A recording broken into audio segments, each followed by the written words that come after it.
Hey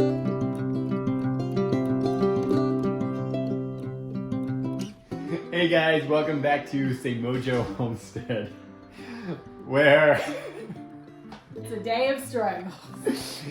we're back in the kitchen. Yeah. We're going to be sharing another tradition that we have that dates back to when Cass was a wee little girl.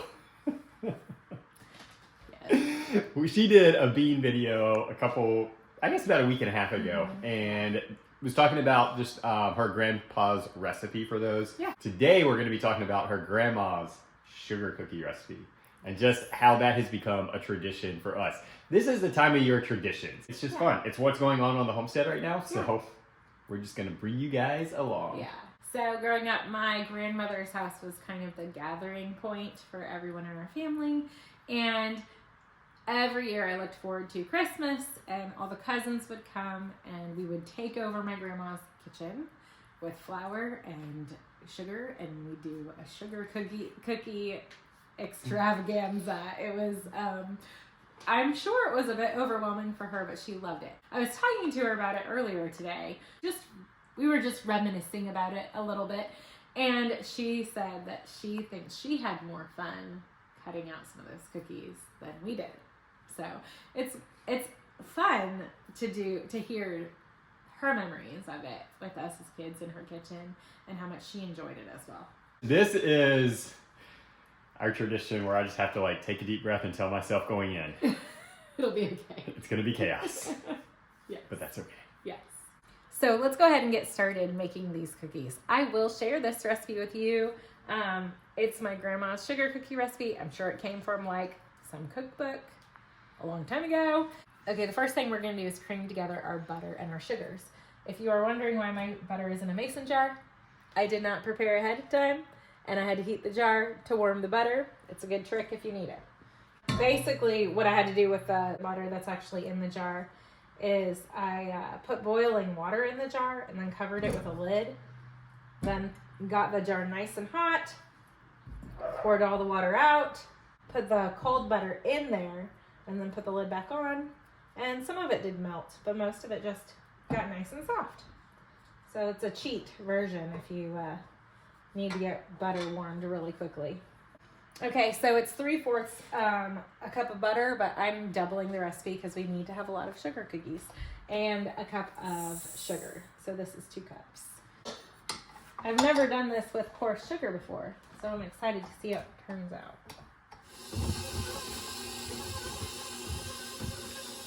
Okay, now that we've creamed that and it's smooth, I'm going to add 4 eggs and a teaspoon of vanilla. If you know me, I do not ever follow that with vanilla. I kind of do a little pour over. I like a lot of vanilla. So don't judge me.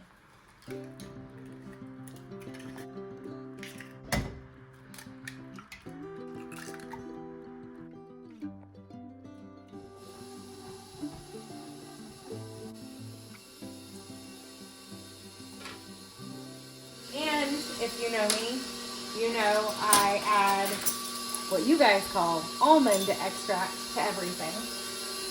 If it has vanilla, it has what I call almond extract. Growing up with nut farmers, that's what we called them in California. But I get made fun of all the time. But Yes, she does. I want to hear in the comments how many of you guys say almond. And we're going to settle this debate. more importantly, how many of you are from California that grew up with farmers? I'm just saying. I know what I'm talking about there. Cass is measuring out the flour, baking soda, and salt, which will be mixed together and then put into that wet ingredients. But while she's doing that, I wanted to talk about some other baking traditions that we have, but these are traditions that we created ourselves. It wasn't necessarily from one of our childhoods.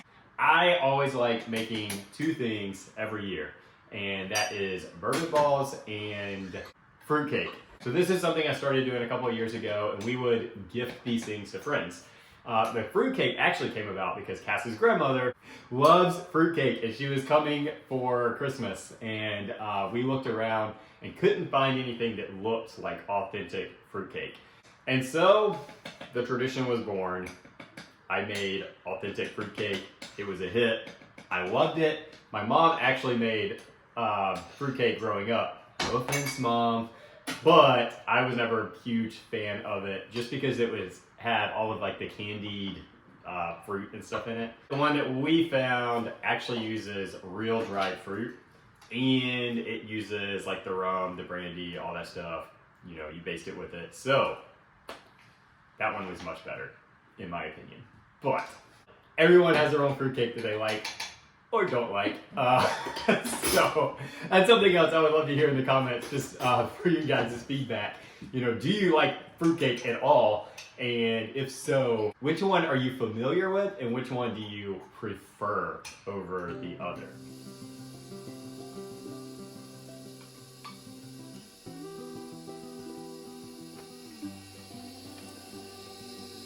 Alright, so while she's doing that, let's talk rum balls.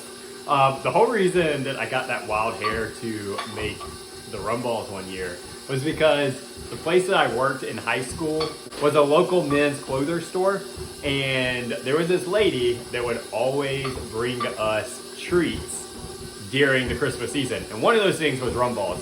Now, being in high school, I may have taken advantage of like, you know, ooh, I can have a rum ball and it's okay. It just created this memory that was like kind of fun. And so as we kind of entered into this like homesteading life where we were making more things, I figured, hey, they can't be that hard to make. Looked it up, they weren't. And so it entered into what has become one of our baking traditions for Christmas. So this is kind of the consistency you want. It's thick cookie batter. I'm going to make a couple different little balls, smaller balls, so all the kids can have kind of their own little section, and then you can either wrap them in saran wrap or put them in a Ziploc. And then they need to chill in the fridge for at least 2 hours before you start cutting and baking. Another tip is if you have extra batter, you'll notice there's a lot of butter in this. If it gets soft while you're cutting out your cookies and you have a fair amount of dough left, just pop it right back in the fridge and let it chill for a little bit longer, and go right back at it. Best part of any baking, but especially these, is clean up. I mean, what's not to love about cookie dough, right? So we're gonna let those cool, and then we are actually gonna go over to some friend's house, and all the kids are gonna do these this year. So rather than it just being a tradition within our family this year, we're gonna share that tradition with some friends. So we'll bring you guys along for that as well. Sailor, you having fun? I'm in the sharp part. Oh gosh. And then this. Aerodynamic. Ben, give us the circle cookie. Please. Can we have those snowman? Okay, Ben, do you want me to help you? How many? I added a bit too much sprinkles there. Call me Mr. Sprinkles. Oh my gosh, Ben. I didn't mean to. That was a ton of fun. We didn't even get through all the cookies. That's okay. Nope. Our kids will just do it this week and Yeah. have more decorating fun. Yeah. But yeah, it was a lot of fun to get to hang out with friends and be able to share that Christmas tradition that we have. Yeah, that was lovely. So highs and lows? Highs and lows. Let's start with the low so that we can end on a higher note. That's a good call. Our low is the same. We have a friend in our homestead community that unfortunately lost their little boy to illness this past week. And so that's been really hard, obviously, for our homestead community and for them. The Merzinskis, if you know them, they're Merzinski Family Homestead. So just keep them in your prayers. The funeral is Tuesday, so that will be a really hard day for them as well. So yeah, that's Yeah, our low. never easy. And No. I mean, yeah, definitely the lowest of lows. Yeah, So for sure. highs? Highs. I think that my high would be probably just this weekend Yeah. and getting to do the sugar cookies and all of that stuff. Also, everyone is better. Yes. That's a huge high. Yes. And it's like now we can kind of focus on Christmas and really spend this last week leading up to Christmas just with full attention on all of that and being able to get into that mindset. So I'm getting attacked. I literally have hair at the tree. Okay. listen, whose idea was it to get an oversized tree? So my high would be that we are done for Christmas break with the studio and with dance. We get to have a little break. Last week was really busy, so it's nice to have that break and just have this week to kind of relax and enjoy the season. Yeah. It has been good. It has been. Next week, be sure to tune in. We're going to do kind of a year in review. Yes, that'll be fun. And then probably take that following week off. But Yeah. So thank you for following us. Thank you for hanging out with us with another one of our Christmas traditions. We hope you guys have a great week and a great Christmas, and be blessed.